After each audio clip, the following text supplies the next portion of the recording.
Hello everyone, welcome back to Geet classes. So student, आज मैं आप लोगों के लिए लेकर आई हूँ बीए सेमेस्टर 1 का ये साइकोलॉजी का वीवीआई क्वेश्चन जो पूछा जा सकता है। और तो चलिए आज क्लास स्टार्ट करते हैं। सबसे पहले आप लोग वीडियो को लाइक कर दीजिए, एक प्यारा सा कमेंट कर दीजिए और चैनल को सब्सक्राइब कर दीजिए और अपने दोस्तों के साथ भी शेयर कर दीजिए, ठीक है। तो चलिए ज़्यादा टाइम वेस्ट नहीं करते हैं, आज क्लास स्टार्ट करते हैं। और हाँ, अगर इसका आपको फुल पीडीएफ चाहिए तो मेरे इंस्टा आईडी गीत क्लासेस है, वहाँ पर मुझे डीएम करिए और वहाँ से नोट्स ले लीजिए और मैं नोट्स 199 में देती हूँ, ठीक है। तो चलिए स्टार्ट करते हैं। आत्मनिरीक्षण की विधि समझाइए, इसकी सीमाएं क्या है और इन्हें कैसे दूर किया जा सकता है क्वेश्चन। और फिर दूसरा क्वेश्चन इसी में है, मनोविज्ञान की पद्धति के रूप में अंतनिरीक्षण विधि के गुण दोष को स्पष्ट रूप से अंकित करें, ठीक है। तो चलिए इसका आंसर देखिए क्या है। आप लोग इसको इस तरह, और ये मेरा नोट्स है ऑन वर्ड का, तो आप लोग अच्छे से समझिएगा और अच्छे से लिखिएगा, नोट्स बना लीजिएगा। समझ में नहीं आएगा तो मुझे कमेंट में बोलिएगा, मैम मुझे समझ में नहीं आया, तो मैं आप लोगों को अच्छे से समझा दूँगी।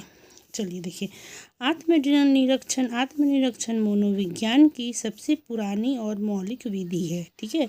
आत्मनिरीक्षण है ना, वो चीज़ मनोविज्ञान का सबसे पुराना और मौलिक विधि है, जिसे अंतदर्शन भी कहते हैं, जो आत्मनिरीक्षण मनोविज्ञान की सबसे पुरानी मौलिक विधि है, ठीक है, जिसको हम लोग अंतनिरीक्षण भी कहते हैं। यह विधि दर्शन शास्त्र से आई है। ये तो पता ही है आप लोगों को, पहले ये साइकोलॉजिक हम लोग का मनोविज्ञान जो है वो दर्शन शास्त्र से आया है। इसका मतलब हम लोग का साइकोलॉजी कहाँ से आया है, फिलॉसफी से आया है, ठीक है, याद रखिएगा। ये विधि दर्शन शास्त्र से आई है और शुरुआती मनोवैज्ञानिकों जैसे, ठीक है, दर्शन शास्त्र से आई है और शुरुआती मनोवैज्ञानिकों जैसे विलियम वुड और एल्विड टिचनर ने इसका उपयोग किया, ठीक है। सबसे पहले जैसे कि विलियम वुड और एल्विड टिचनर ने इसका उपयोग किया था, ठीक है। इसमें व्यक्ति अपने ही मानसिक प्रक्रिया को स्वयं निरीक्षण करता है, जैसे सोचना, महसूस करना और भावनाएं, ठीक है। इसमें क्या होता है ना, व्यक्ति जो होता है ना, हम लोग खुद का अपना मानसिक प्रक्रिया का स्वयं निरीक्षण करते हैं। जो हम लोग का खुद मानसिक प्रक्रिया जो होता है ना, उसको हम लोग स्वयं निरीक्षण करते हैं। जैसे क्या क्या होता है, सोचना होता है, जो हम लोग सोचते हैं, महसूस करते हैं, और हम लोगों का भावना, ठीक है, क्लियर है। अब देखिए इसका परिभाषा सब अपना अपना परिभाषा किस तरह से दिया है, सबको का तो अलग अलग होता है ना। देखिए टीचनर क्या बोला है, अपने अंदर देखना, खुद हम लोग जो अपने अंदर देखते हैं। सट आउट अपने मस्तिष्क के कार्य को क्रमबद्ध अध्ययन। वुडवर्ड आत्मनिरीक्षण, ठीक है, याद रखिएगा। इसका आगे सरल शब्दों में ये खुद के मन को देखना है। सरल शब्द में क्या होता है, ये खुद का मन को देखना। हम लोग खुद का मन को देखते हैं, जैसे कोई घटना पर अपनी प्रतिक्रिया को विश्लेषण करना।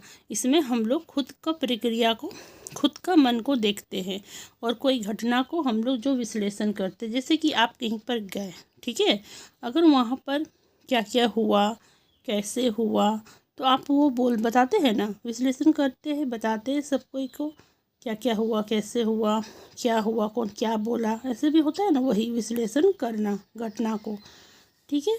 अब देखिए, आई होप ये आप लोगों को समझ में आ गया होगा। अगर समझ में नहीं आया होगा तो आप लोग मेरे को कमेंट में बोल सकते हैं कि मैम समझ में नहीं आया, तो मैं फिर से आप लोगों को समझा दूँगी, ठीक है।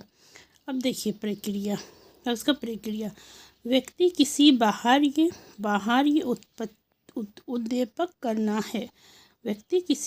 उद्दीपक करना है अनुभव का, ठीक है। व्यक्ति किसी बाहरी उद्दीपक का अनुभव करता है।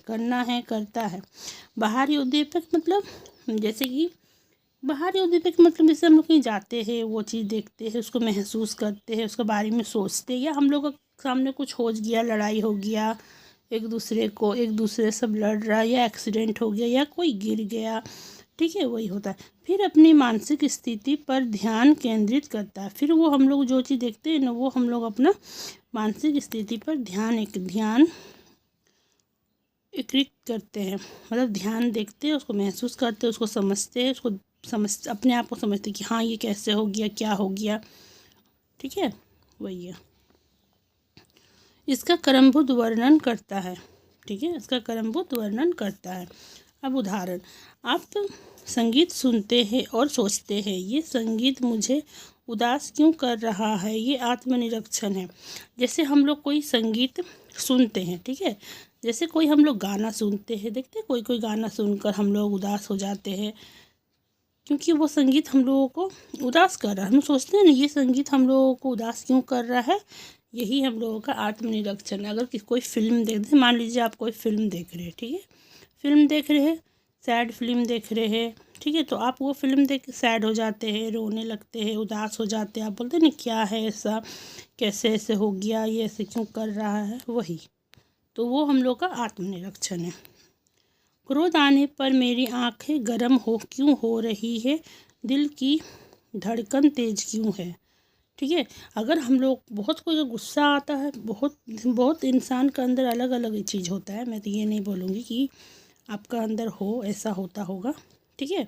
जैसे बहुत कोई गुस्सा आने से पूरा कांपता है, किसी का पसीना आता है, किसी का आँख गर्म होता है, तो आप सोचते हैं ना क्यों ऐसा हो रहा है, मेरे दिल का धड़कन तेज क्यों हो रहा है, ठीक, वही है। अपने क्रोध आने पर मेरी आंखें गर्म क्यों हो रही है, दिल की धड़कन तेज क्यों है, ठीक है। अब देखिए, अब विशेषताएं, ठीक है। विषय खुद निरीक्षण होता है, विषय जो होता है, विषय मतलब व्यक्ति खुद निरीक्षण होता है, हम लोग खुद निरीक्षण है, ठीक है। तत्काल और व्यक्तिगत जानकारी मिलती है, हम लोग को तत्काल और व्यक्तिगत जानकारी मिलती है। अनुमान नहीं, वास्तविक अनुभव पर आधारित है। अनुमान हम लोग नहीं लगा सकते, हम लोग सोच नहीं सकते हैं, हम लोग खुद पे हम लोग का वास्तविक अनुभव रहता है, मतलब हम लोग खुद उसको महसूस करते हैं, सुनते हैं, रहते हैं, ठीक है। आत्मनिरीक्षण जो होता है ना, वो हम लोगों का वास्तविक ज़िंदगी से ही रिलेटेड रहता है, जो हम लोग खुद महसूस करते हैं, उसको खुद देखते हैं, हम लोग में खुद में बीतता है, ठीक है। विशेषताएं, विषय हो गया व्यक्ति, खुद निरीक्षक होता है, तत्काल और व्यक्तिगत जानकारी मिलती है, अनुमान नहीं, वास्तविक अनुभव पर आधारित। अब इसका गुण देखिए क्या होता है, स्वयं का अध्ययन, हम लोग इसमें स्वयं का अध्ययन करते हैं, ठीक है। कोई बाहरी मदद नहीं चाहिए हम लोग को। उदाहरण, अपनी खुशी या दुख का विश्लेषण खुद करें, तो आप बहुत ज़्यादा खुश है या दुखी है तो उसका विश्लेषण खुद करें। समय की स्वतंत्रता कभी भी कर सकते हैं, इसमें हम लोग समय की स्वतंत्रता रहता है, हम लोग को जब मन करेगा हम लोग तब करेंगे। वास्तविकता, कल्पना नहीं, असली अनुभव, इसमें हम लोग कल्पना नहीं कर सकते हैं, सोच नहीं, मतलब अपने कल्पना दुनिया नहीं कर सकते, खुद असली अनुभव होता है, ठीक है। मिति व्यक्ति, कोई लेब या उपकरण नहीं चाहिए, ठीक है। दूसरों को समझने में मदद, हम लोग को दूसरों को समझने में मदद, दूसरों को समझना चाहिए। अपनी अनुभव से दूसरों का व्यवहार समझे, हम लोग खुद का अनुभव से दूसरा का व्यवहार समझे, जो हम लोग जिससे बात करते हैं तो हम लोग अपना खुद का सोच से उसको समझे, उसका व्यवहार को समझे। उदाहरण, किसी को क्रोध देखकर अपना क्रोध अनुभव याद करके समझना। अगर कोई गुस्सा है, ठीक है, अगर कोई बहुत ही ज़्यादा गुस्सा है तो आपको अपना गुस्सा याद करके वो इंसान को समझना है कि उस पर क्या बीत रहा है, ठीक है। जैसे होता है ना, हम लोग बस ऊपर से बोलते हैं हाँ हम समझ सकते हैं, ये वो नहीं, वैसा नहीं, हम लोग खुद का अनुभव को अपना अनुभव को महसूस करेंगे, जो हम लोग में बीता है वो उसका में बीता, तो हम लोग जो चीज़ को फील करते हैं ना, तो हम लोग का फील किया हुआ चीज़ हम लोगों को दूसरा का समझना चाहिए। जैसे हम लोग को बहुत ज़्यादा गुस्सा आता है, हम लोग गुस्सा आता है तो हम लोग का व्यवहार कैसे चेंज हो जाता है, बहुत ज़्यादा चेंज हो जाता है। तो हम ही लोग का गुस्सा को उसका गुस्सा में हम लोग को समझना है कि देखो इस जब ये गुस्सा है तो इसको कैसा लग रहा होगा, क्योंकि हम लोग वो चीज़ महसूस कर चुके हैं ना। तो वही है, ठीक है, ओके। आप लोग नोट्स बना लीजिएगा। कैसा लगा क्लास आज का कमेंट में बताइएगा ज़रूर। अगर आप लोगों को मेरे से अलग से क्लास करना है तो इंस्टा आईडी है मेरा गीत क्लासेस, वहाँ पर मुझे डीएम करिए। अगर इसका फुल पीडीएफ नोट्स चाहिए तब भी मुझे डीएम करिए और वहाँ से पीडीएफ ले लीजिए। फुल पीडीएफ में दे दूँगी और मैं पीडीएफ 199 में देती हूँ, ठीक है। अगर कोई मेरे चैनल में न्यू है तो please subscribe my channel, video को लाइक कर दीजिएगा, प्यारा सा कमेंट। ओके बाय, मिलती हूँ मैं नेक्स्ट वीडियो में।